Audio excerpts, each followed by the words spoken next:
soir, c'est vendredi. Ce soir, tout est permis.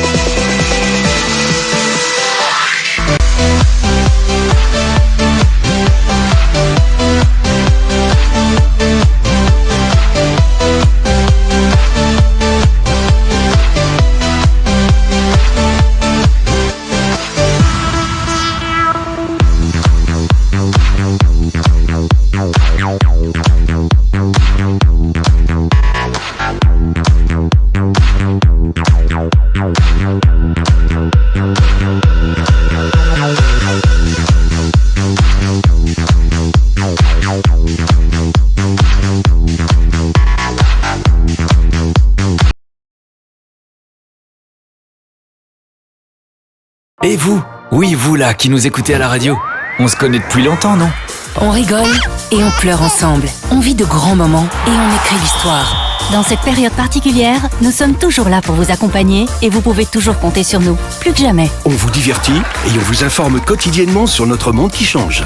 Et votre radio aussi évolue. Elle s'écoute partout, tout le temps, en DAB+, sur Internet ou via votre smartphone. Comme 3 500 000 Belges francophones qui lui font confiance chaque semaine, merci d'écouter la radio.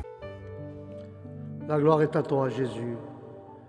Béni soit ton nom. Bienvenue, frères et sœurs, à l'enseignement biblique d'aujourd'hui. Et aujourd'hui, nous allons toujours faire l'enseignement sur la pratique des paraboles. Et la deuxième partie de cet enseignement, la première partie, nous allons parler de la semence, de l'ivraie, de l'oiseau. Quand le bon semeur avait semé la parole, il y avait un terrain avec 4 côtés, les rochers sur le chemin, les épines et les ronces. Et là aujourd'hui, nous allons parler de la croissance, car il y a 2 types de croissance. Il y a la croissance normale et la croissance anormale. Et là, nous allons ensemble parler de la croissance au nom de Jésus dans cette deuxième partie de l'enseignement des paraboles. Alléluia. Et ceux qui ont une Bible, frères et sœurs, nous allons prendre le livre de Marc 4, chapitre 4, versets 26 à 29. Alléluia. Et avec la grâce de Dieu, nous allons lire la parole au nom du Père, du Fils et du Saint-Esprit. Alléluia. Et la parole, frères et sœurs, va nous parler de la croissance. Alléluia. Et cette croissance, frères et sœurs, va nous faire du bien et va nous faire comprendre aux chrétiens comment nous devons, frères et sœurs, comment nous devons grandir dans le Seigneur avec la grâce de Dieu. Et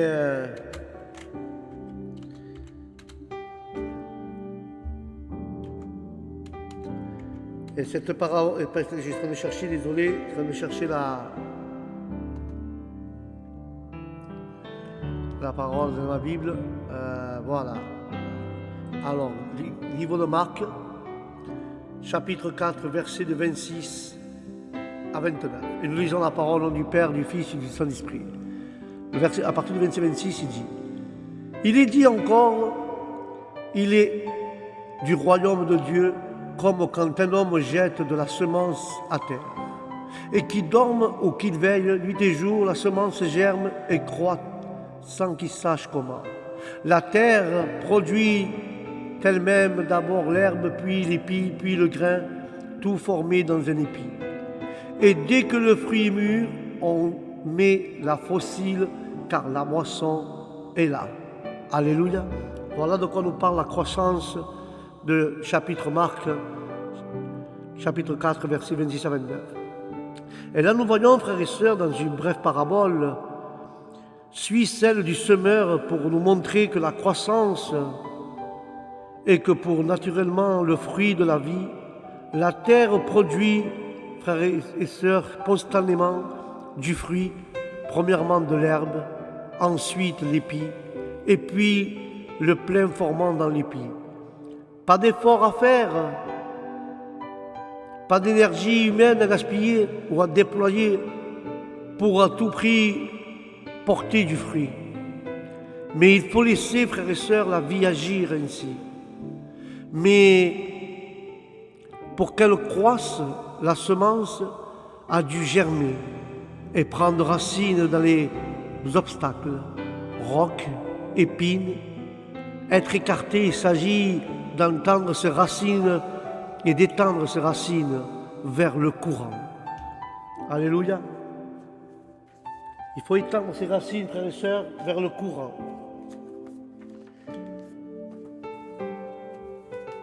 Mais la parole,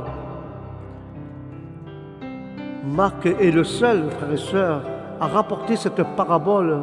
Et on peut, frères et sœurs, interpréter de deux manières différentes. Au moins, l'homme ne peut désigner le Seigneur Jésus qui a jeté la semence sur terre pendant son ministère public.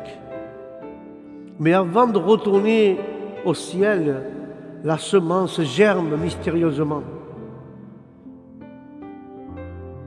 imperceptiblement, dans l'irrésistiblement. Un début très modeste entraînera pourtant une moisson de vrais croyants. Dès que le fruit sera mûr, la moisson sera engrangée dans le grenier céleste. Car la parole, frères et sœurs, peut aussi avoir été donnée pour encourager les disciples. Leur responsabilité consiste à jeter la semence. Ils peuvent dormir tranquilles la nuit, se lever le matin sachant que la parole de Dieu ne retourne pas à lui sans effet, mais qu'elle accomplit son dessein en vertu d'un processus mystérieux et miraculeux et indépendant. Indépendant du pouvoir et de l'habilité de l'homme, la parole agit dans les cœurs et porte du fruit pour Dieu. Mais l'homme plante et arrose, mais c'est Dieu qui croit, c'est Dieu qui fait pousser. Car cette interprétation soulève cependant une difficulté dans le verset 29. En effet, seul Dieu peut mettre la fossile au temps de la moisson. Or, cette interprétation, c'est l'homme qui sème et qui utilise aussi la fossile. Quand le fruit est mûr, c'est Dieu qui met la fossile, frères et sœurs. Car c'est Dieu qui sait le temps de la moisson. Et ça nous parle, frères et sœurs, quand Dieu, frères et sœurs, va mettre la main pour venir chercher son Église et arracher l'Église de cette terre. Alléluia. Et c'est là que nous voyons que la venue de Jésus, lors de sa moisson, nous ne savons pas quand c'est, frères et sœurs. Nous ne savons pas quand la moisson va arriver. Nous ne savons pas. Mais quelque chose je sais. La parole dit que Dieu va venir comme un voleur. Alléluia. Comme un voleur, dit la parole. Mais ne laissons-nous pas, frères et sœurs, travailler nos cœurs avec la grâce de Dieu. Que Dieu travaille notre cœur, frères et sœurs. Mais nous devons comprendre que seulement Dieu peut faire germer et nous être écartés et étendre nos racines. Frères et sœurs, avec la grâce de Dieu, étendre nos racines vers le courant. Car le livre de Psaumes, tout le chapitre 1, frères et sœurs, le livre des Psaumes, nous parle que l'homme est véritablement heureux et celui qui évite le style de vie des méchants. Dans ses contacts avec eux, il se garde de toute complicité, de toute approbation, même tactile de leurs péchés et de leurs moqueries. Cela signifie que l'homme heureux isole complètement isolé des méchants. Au contraire, il lui rend témoignage concernant le péché, la justice et le jugement. Et chercher à leur présenter Christ. la seule source de plaisir durable. L'homme heureux conduit en véritable ami du méchant, mais pas en partenaire. Et il est possible, frères et sœurs, d'imaginer un homme heureux qui ne soit pas l'homme du livre de Dieu. Il a une faim insatiable de la parole de l'Éternel. Il aime la Bible et la médite jour et nuit. Ce faisant, il enrichit sa propre vie et devient un canal qui achemine la bénédiction vers les autres. L'homme qui se tient à l'écart du péché est proche de l'Écriture et possède tous les attributs d'un arbre robuste, sain et fécond. Planté près d'un courant d'eau, nous parle. Mais planté près d'un courant d'eau, il ne connaît jamais le manque de nourriture et de rafraîchissement. Il donne son fruit en sa saison. Il manifeste la grâce de l'Esprit. Ses paroles et ses actes sont toujours appropriés et opportuns et appropriés. Son feuillage ne frétille pas. Sa vie spirituelle n'est pas soumise aux changements cycliques, mais se caractérise par le renouveau intérieur continu, comme le déclare la Bible. Tous les arbres du Seigneur sont perpétuellement verts. Ce type d'homme réussit dans tout ce qu'il entreprend. La raison est simple. Il vit en communion avec le Seigneur de toute son activité et donc dirigé par le Saint-Esprit, frères et sœurs. La seule façon d'être efficace est de réussir dans la vie. De réussir dans la vie chrétienne consiste à se laisser conduire par l'Esprit de Dieu et à vouloir diriger soi-même ses activités. On perd énormément de temps, d'argent et d'énergie. Il n'est rien ainsi des méchants. Ils ne sont pas bien plantés, ni féconds, ni durables, ni prospères. Comme la paille, ils manquent de connaissance et de consistance. Dès que la tempête se déchaîne, ils perdent toute stabilité, car le vent les disperse. Les méchants ne résistent pas au jour du jugement. Ils comparaîtront évidemment devant Dieu pour le jugement du grand trône blanc. Mais ils n'auront personne pour assurer leur défense. Ils n'auront personne sur ses appuis et où s'appuyer.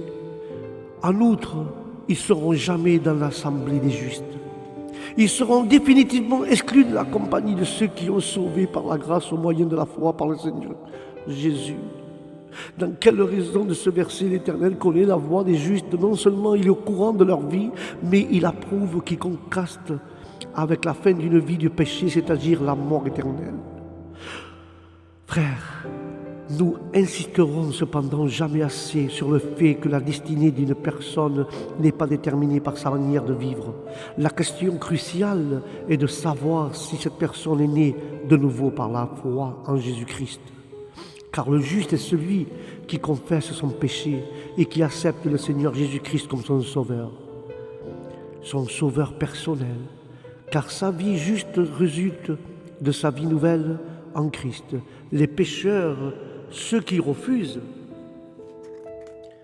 les pécheurs, frères et sœurs, ceux qui refusent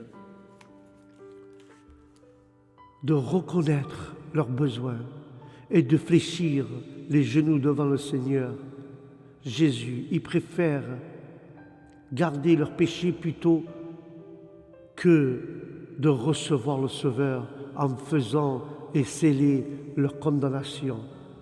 Car le décret est immutable. Pour remplacer par son contexte, nous devons nous propulser dans le temps vers la fin de la grande tribulation, peu avant le retour du règne glorieux de notre Seigneur Jésus-Christ. Et en ce moment-là, frères et sœurs, de nombreux chefs de nations se rassembleront et une gigantesque fédération farouche décide d'empêcher que Christ ne prenne les rênes du gouvernement mondial. Que Dieu réprimande l'Antichrist. Alléluia. Mais c'est pour ça, frères et sœurs, que la parole de Dieu dit qu'il faut s'étendre et pousser nos racines vers le courant d'eau. Et quand nous lisons le livre de Jérémie 17:8, Jérémie nous apprend beaucoup de choses de ce verset. Mais je te pose une question, frères et sœurs. Tes racines, est-ce que sont dans le courant d'eau? Est-ce que ton cœur est dans la parole de Dieu? Est-ce que ta vie est dirigée par la parole de Dieu? Mais laisse-moi te dire quelque chose de fort. Où tes racines sont? Dans une terre sèche ou dans l'eau de la parole de Dieu? Où tes racines sont-elles? Car Dieu, s'il te demande quelque chose, le Seigneur, il te pose la question. Tes racines sont-elles sèches? Elles sont dans le courant de l'eau? Est-ce que tes racines, le diable les a séchées? Est-ce que tes racines sont dans la parole de Dieu? Est-ce que les racines sont dans l'obéissance de Dieu? Pose-toi cette question, frères et sœurs. Pose-toi la véritable question. Car, comme je disais, que Dieu réprimande le diable, car le diable veut nous sécher les racines, veut nous sécher la parole dans notre cœur, pour pas que nous arrivons à cela. Et c'est pour ça que Jérémie, dans le chapitre 17, 8, Jérémie nous parle que la déportation est le résultat de l'idolâtrie, profondément gravée dans le cœur de Juda. Jérusalem et la montagne de Dieu se confient avec l'homme, c'est s'exposer à la bénédiction, la confiance en l'Éternel. L'Éternel est la source de bénédiction. Dieu connaît le cœur tortueux de l'homme. Il châtiera celui qui acquérit des richesses malhonnêtement, comme une perdrix qui couvre des œufs qu'elle n'a point pondus. Frères et sœurs, et voit les oisillons partir. C'est une vision peut-être populaire, mais cependant vraie, que la nature du cœur humain explique ainsi le terme des méchants. La nature humaine corrompue, dans un état désespéré, frères et sœurs, sans la grâce divine, elle est incurable. Voir aussi le sens incurable apparaît. Chaque génération a besoin d'une régénération de l'âme par l'Esprit Saint de la grâce de Dieu. Et pour ceux qui trouvent ce réquisitoire trop sévère pour leur cœur, voici une large trait. Il existe dans le cœur humain une méchanceté dont nous ne sommes pas conscients et nous ne soupçonnons pas l'homme.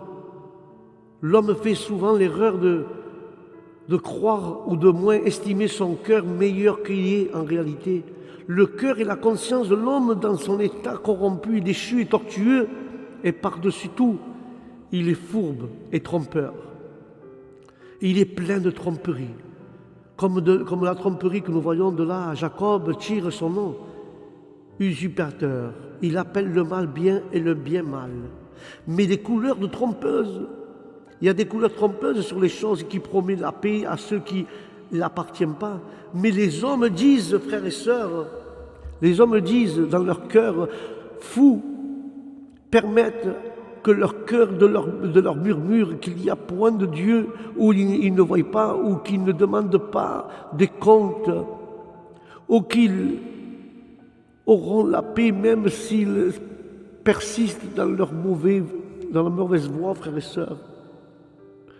Même qui persistent dans les mauvaises voies, on leur suggère mille et autres choses. Le cœur se révèle trompeur, le cœur de l'homme mène à sa propre ruine. Et les hommes aggravent leur cas car ils se trompent et se mentent à eux-mêmes. Et ceci, le cœur est désespérément mauvais. Il mène à la mort sans qu'il y ait de remède. Juridiquement, l'affaire semble mal partir et dans une certaine mesure calamiteuse et sans issue.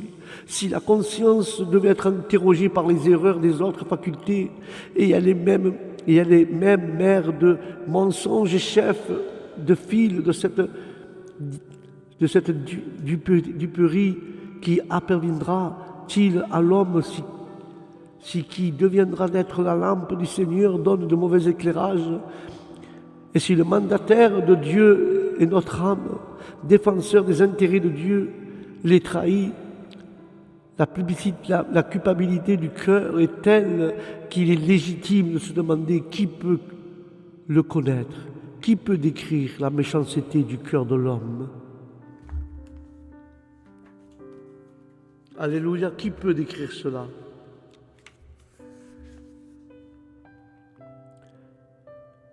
Et alors, de laisser la lumière, il faut laisser, frères et sœurs, et de laisser la lumière d'en haut éclairer notre âme. Il faut laisser la lumière de l'Évangile, la lumière du ciel, la lumière de notre Seigneur Jésus-Christ, lui qui est lumière. Il faut laisser d'en haut du ciel qu'il éclaire notre âme. Car le fruit n'est pas produit en un jour, car la croissance est lente et progressive. Pour la maturité, il faut la patience, car le livre de Luc 8,15 nous parle de cela. Le livre de Luc 8,15 nous parle de la patience, frère.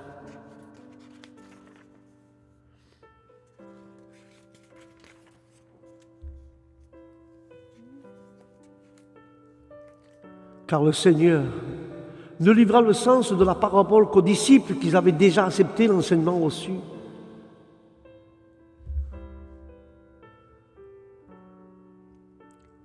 Ils avaient déjà accepté.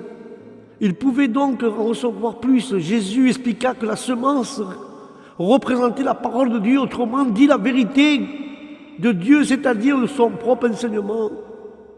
Et que nous voyons sous le long du chemin entendre la parole par une manière superficielle. Elle est à la surface de leur vie, si bien que le diable, qui parle des oiseaux qui est le diable, a aucune peine à les ôter. Et ceux qui sont sur le roc entendent également la parole de Dieu, mais ne permettent pas de briser leur cœur. Ils restent indépendants, ils ne font rien, il manque d'eau pour que la semence germe.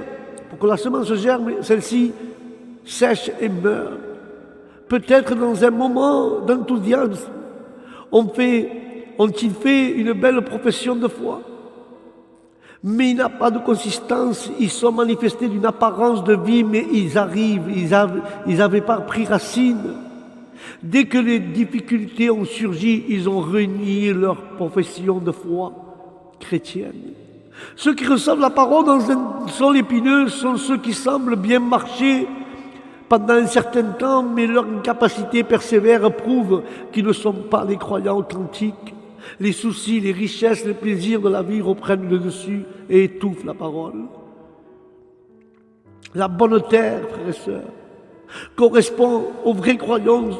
Sont d'eux le cœur honnête et bon. Ils ont seulement reçu la parole, mais en lui ont permis de façonner leur vie. Et ils sont réceptifs de l'enseignement obéissant, développement de vérité caractère du chrétien et portent du fruit pour Dieu. Si en écoutant je possède ce que j'entends sans me contenter seulement de la joie que cela me produit, si je fais le mien, alors si je fais de mien la parole, je la fais mienne, alors ils deviennent une partie intégrante de mon âme et je suis en mesure d'en recevoir plus, car la vérité doit et devient un élément consécutif à ma nature profonde. Il se forme en moi un espace plus grand, susceptible de recevoir davantage. Alléluia. Alléluia. Béni soit la parole de Dieu ce matin. Ça, c'est la croissance, frères et sœurs. Mais livre de Timothée 2,6 nous parle du laboureur. Timothée 2,6 parle du laboureur, frères et sœurs. Parce que si nous ne labourons pas notre terre à travers la parole, nous ne pouvons pas croître. Nous ne pouvons pas, frères et sœurs, à faire ce que nous devons faire. Mais nous devons, frères et sœurs, nous devons, avec la grâce de Dieu, travailler, que Dieu travaille notre cœur, car Dieu c'est le bon laboureur. Alléluia.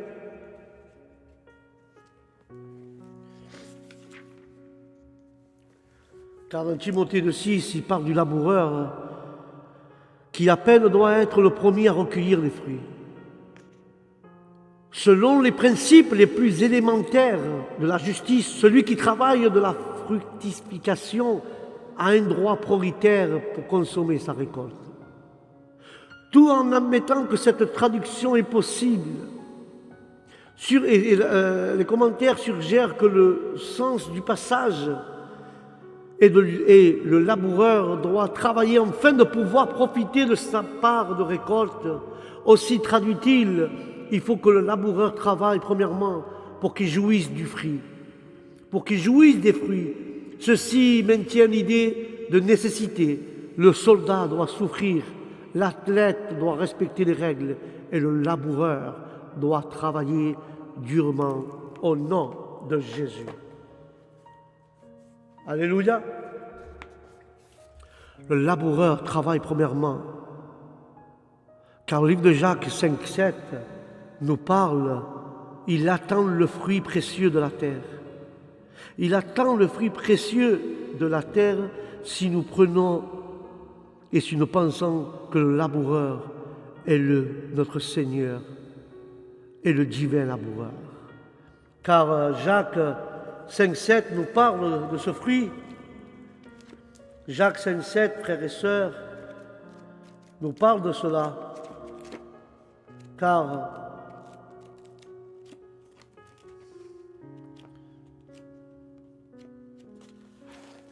Jacques nous révèle à travers sa parole tout cela, que le laboureur divin, c'est notre Seigneur Jésus-Christ. Et Jésus doit récolter le vrai fruit qui est en nous, le précieux fruit qui est de la terre. Le laboureur, c'est le divin, car Jacques nous rappelle dans son épître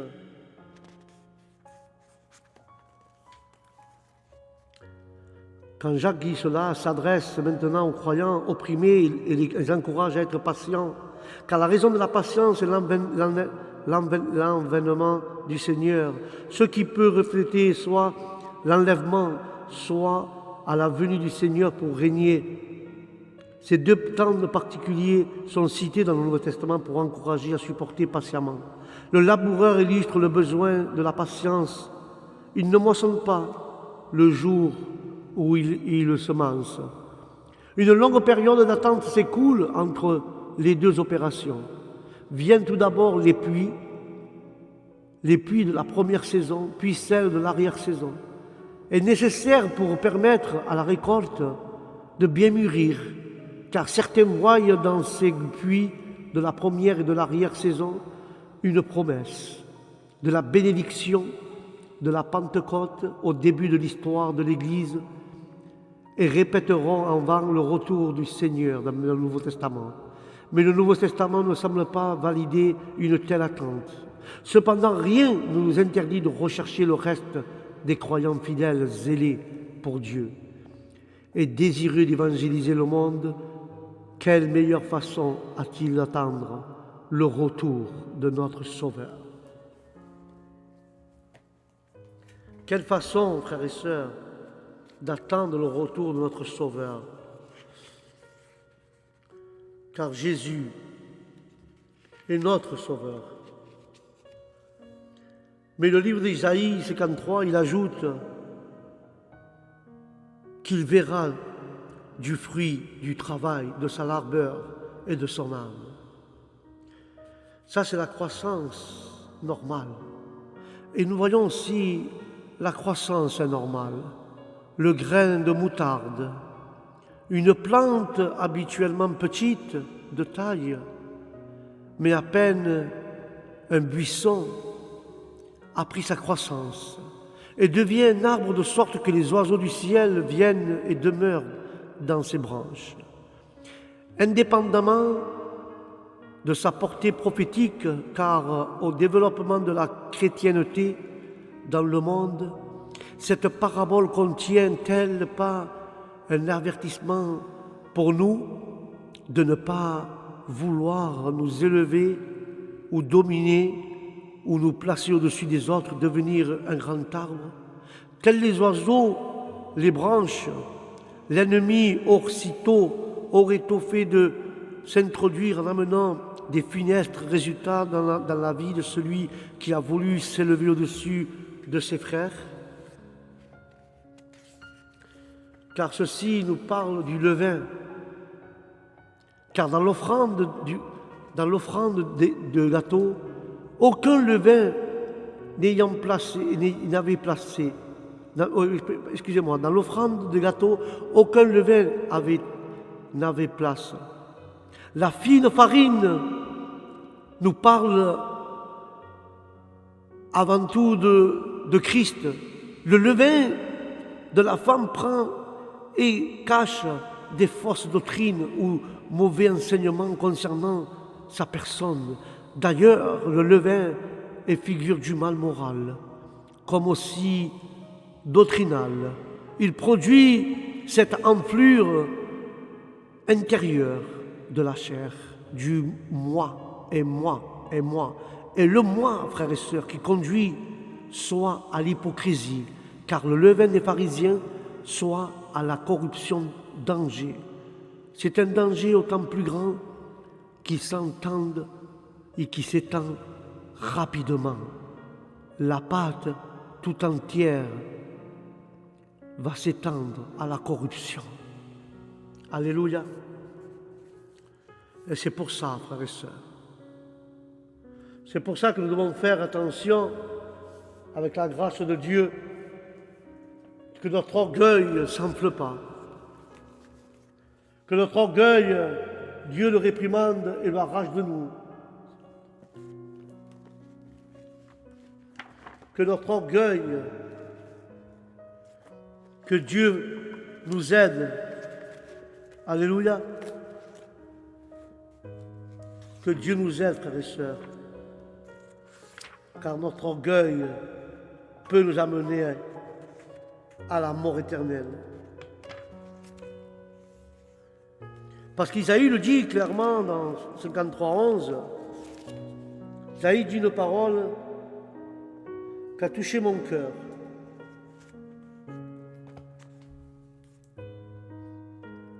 Cependant, plus l'Éternel de le briser par la souffrance, livrer sa vie en sacrifice pour le péché, il verra une prospérité nombreuse de ceux qui croient en lui. Et il plongera ses jours puisqu'il vivra dans la puissance d'une vie sans fin, car Dieu réalisera tous ses desseins. Par lui, en contemplant les multitudes de gens rachetés par son sang, il rassasiera amplement son âme. Par sa connaissance, mon serviteur juste justifiera beaucoup d'hommes. Cela peut signifier que la connaissance, frères et sœurs, que le Messie, avant de la volonté du Père, il est allé à la croix, et par sa mort et sa résurrection, il peut rendre juste les croyants. Mais on peut aussi comprendre qu'il agit de la connaissance du Christ comme le Seigneur. Ceux qui le connaissent, c'est celui qu'il a envoyé. Dans les deux cas, c'est en se chargeant des iniquités de la justification a été rendue possible pour beaucoup. La dernière strophe du poème de Timothée, qui peut dénombrer sa génération? Qui déclama toutes les victoires de la croix? Des millions, autrefois morts, vivent de nouveau. Des myriades suivent son cortège. Seigneur victorieux, oui, Seigneur victorieux et roi qui viendra chercher son Église pour l'amener vers les cieux. Celle-ci est la victoire que nous allons avoir envers le monde et envers le diable au nom de Jésus de Nazareth.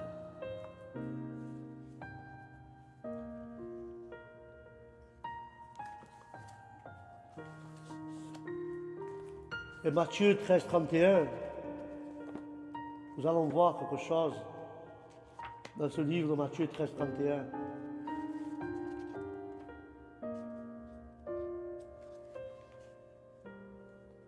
Matthieu 13, 31, il parle du Sauveur comparé maintenant le royaume a un grain de sévène qui qualifie plus petit de toutes les semences en cas de celle des gens qui écoutent, utilise couramment quand on met à terre une de ces semences, il en sort une plante qui devient un arbre et une croissance assez phénoménale que le moutardier sauvage rassemble plus qu'un buisson, qu'un arbre. L'arbre est assez grand pour permettre aux oiseaux du ciel de venir habiter dans les branches.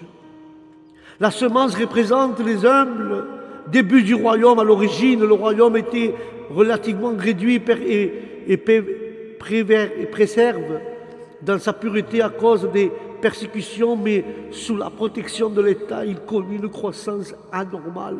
Alors les oiseaux viennent construire leur nid dans leurs branches. Ici, on trouve le même mot pour oiseau au verset 4. Jésus explique que les oiseaux symbolent le malin, le diable. Le royaume est devenu un étroit ou une niche. Satan et ses agents, aujourd'hui, le mot christianisme recouvre le système qui nie Christ. Par exemple, les unitariens de la science chrétienne, les mormons, les témoins de Jéhovah et l'Église unification, plus connue sous le nom de secte monde. Le Seigneur avertit donc d'avance ses disciples que pendant son absence, le royaume connaîtra une croissance phénoménale, mais ils ne deviendront pas se faire illusion de ne pas assimiler cette croissance à un véritable succès. Ça sera une croissance malsaine. Cette minuscule semence deviendra un arbre anormal, grand, mais celui qui servira d'habitation pour les démons et de repère de tout oiseau impur et odieux.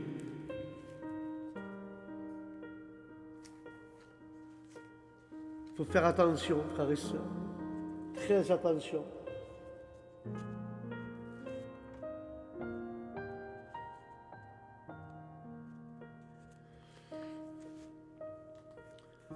Car cette parabole compare la croissance du royaume à celle d'une petite graine de moutarde qui se développe jusqu'à devenir un arbuste aussi grand pour que les oiseaux puissent y nicher. Le royaume de Dieu a connu ses débuts modestes avec des poignées d'hommes persécutés, puis il est devenu un mouvement populaire au point d'être embrasé comme religion d'État de nombreux gouvernements. Mais cette croissance est spectaculaire. Mais elle est malsaine, frères et sœurs, car nombreux étaient ceux qui confessèrent le Seigneur au bout des lèvres sans être passés par une authentique conversion, comme le déclare la Bible.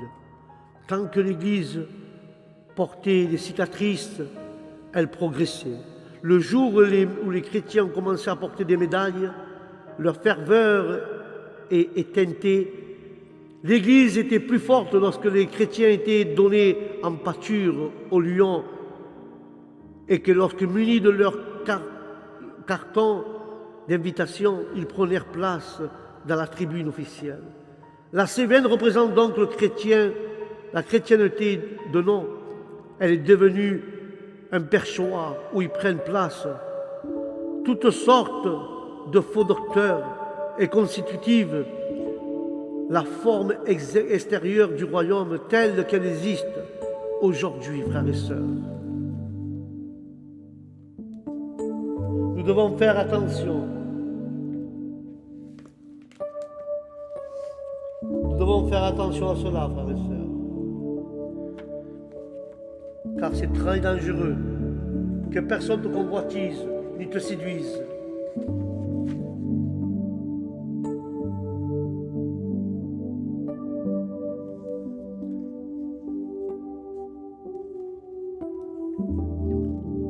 Car après avoir été témoin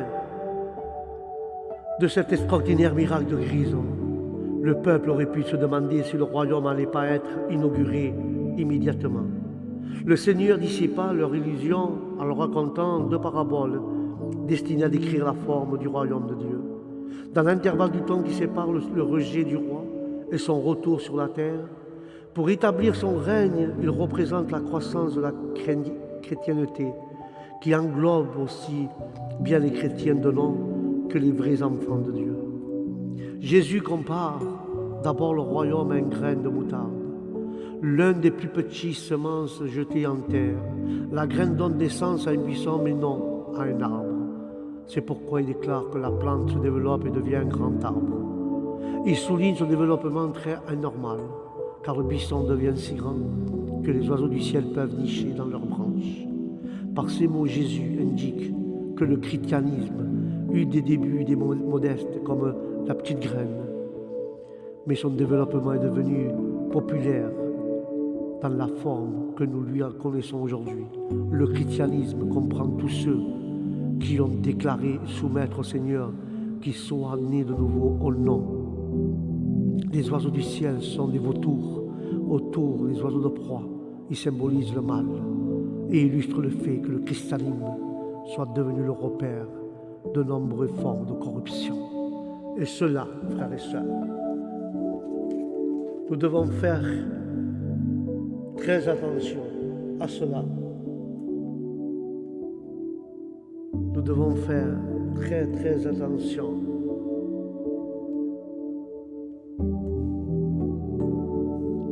Car cela, frères et sœurs, va nous amener à ce que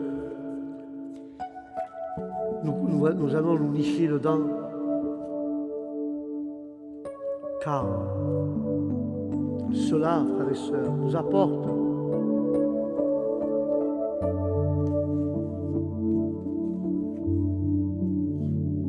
et nous éclaire dans notre âme et dans notre esprit. Car la seconde parabole compare le royaume de Dieu à du levain d'une femme qui a mélangé 3 mesures de farine, et nous croyons que dans les Écritures, le levain est toujours assimilé au mal. Jésus montre par là que des fausses doctrines se sont glissées dans les saintes nourritures du peuple et dans la parole de Dieu. Ces hérésies ne sont pas statiques, elles ont le pouvoir de s'étendre.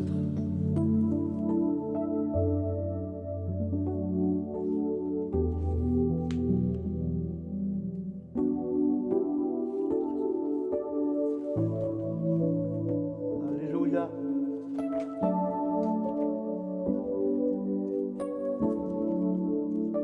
La gloire est à toi.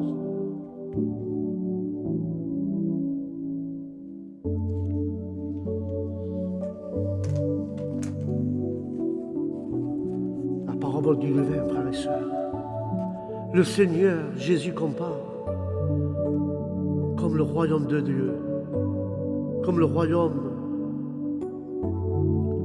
Si le royaume a du levain d'une femme a pris ces 3 mesures de farine, à la fin toute la pâte a élevé et identifie généralement la pâte du monde et le levain à l'évangile qui sera prêché par toute la terre. Parce que ce que les individus soient sauvés, cette interpellation est cependant contredite par l'écriture, par l'histoire et par les événements au courant dans la Bible. Car dans la Bible, le levain est toujours une image du mal. Quand Dieu ordonna aux Israélites de supprimer tout levain de leur maison, ils comprirent la leçon: celui qui mange du pain levé entre le premier et le 7e jour et le 7e jour de la fête des pains sans levain devait être retranché du peuple. Jésus mit ses disciples en garde contre le levain des pharisiens et des sadducéens et contre le levain d'Hérode. Dans le levain est synonyme de la malice et de la méchanceté. Indiqué aux fausses doctrines d'une façon générale, le levain désigne soit un enseignement erroné, soit un mauvais comportement. Dans cette parabole, Jésus met les auditeurs en garde contre la puissance du mal qui s'infiltre dans le royaume des dieux. La parole du grain de moutarde montre le mal installé dans la forme extérieure du royaume. Celle-ci souligne la corruption qui agira à l'intérieur du royaume, et de l'Église. Nous pensons que cette parabole, frères et sœurs, la farine représente la nourriture du peuple.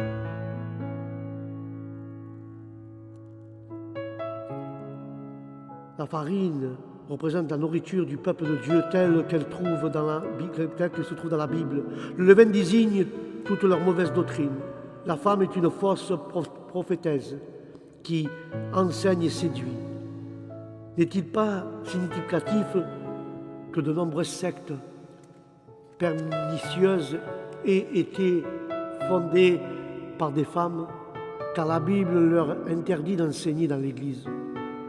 Mais certains se sont néanmoins attribué une compétence théologique qui ont dénaturalisé la nourriture du peuple de Dieu par leur hérésie destructive. Ceux qui objectent, frères et sœurs, que Christ n'aurait pas comparé le royaume des cieux à quelque chose de mauvais, il suffit de répondre. Il a pourtant comparé le royaume à ceux qui englobent à la fois l'ivraie, le format, et ce qui englobe à la fois les bons et les mauvais poissons, et qui va de même jusqu'à inclure un méchant serviteur, ainsi qu'un homme non revêtu de l'habit des noces, et qui fut donc perdu.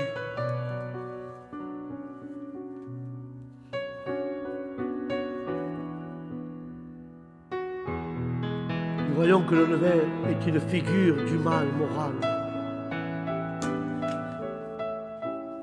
Et oui, frères et sœurs,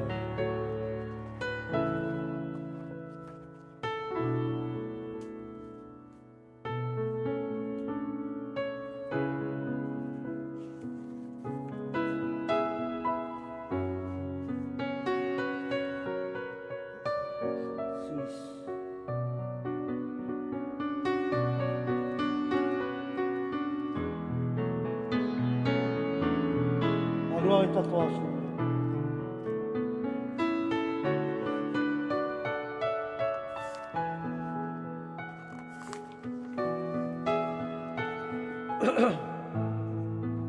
Paul blâme les Corinthiens de s'être glorifiés ou s'être vantés. Peut-être s'excuserait-il en arguant que les péchés ne s'étaient produits qu'une fois. Ils auraient dû savoir qu'un peu de levain fait lever toute la pâte. Le levain illustre ici le péché moral. L'apôtre Paul déclare qu'il ne tolère une petite faute morale. Celle-ci développera et finira par s'étendre. Toute la communauté a affecté gravement une discipline juste et sainte et nécessaire pour conserver l'Église dans son caractère divin. Alléluia.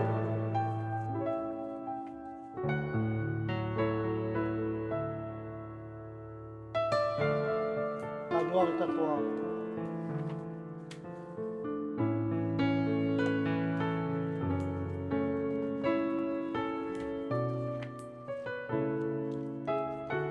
Béni soit ton nom, Seigneur.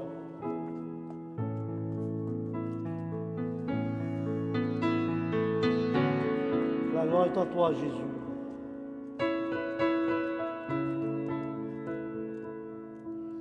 Béni soit ton nom, Seigneur.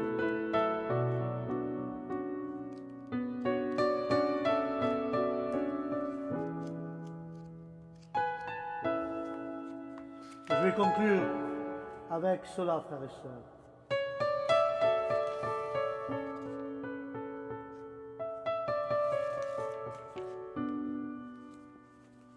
Je vais conclure avec cela pour cette seconde partie de la croissance. Galates 5,9 nous parle du légalisme engendre de plus en plus de mal dans l'Écriture. Car le levain est symbole du mal, comme j'ai dit. Il se reflète ici à la doctrine pernicieuse du judaïsme. La tendance naturelle du levain ou de la levure étant de pénétrer dans toute la farine, illustre ici le principe d'un peu d'erreur, engendra inévitablement davantage le mal, mais jamais statique il doit justifier ce mensonge. En ajoutant d'autres mensonges, le légalisme est un peu comme l'ail que l'on mange peu ou beaucoup. Il laisse une forte haleine. Si quelqu'un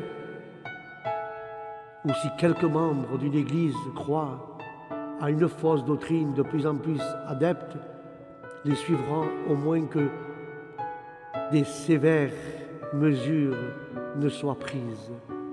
Nous devons faire attention aux fausses doctrines qui veulent se glisser dans les églises, et si nous devenons adeptes et nous les suivrons, ces fausses doctrines, alors que Dieu prendra de sévères mesures contre ces gens-là. Voilà, mes frères et mes sœurs, l'enseignement d'aujourd'hui sur l'enseignement des paraboles, la croissance normale et la croissance anormale. Le prochain enseignement, nous parlerons du fruit. Alléluia. Sur ce, frères et sœurs, que Dieu vous bénisse, que la paix de Dieu soit dans votre âme et dans votre esprit.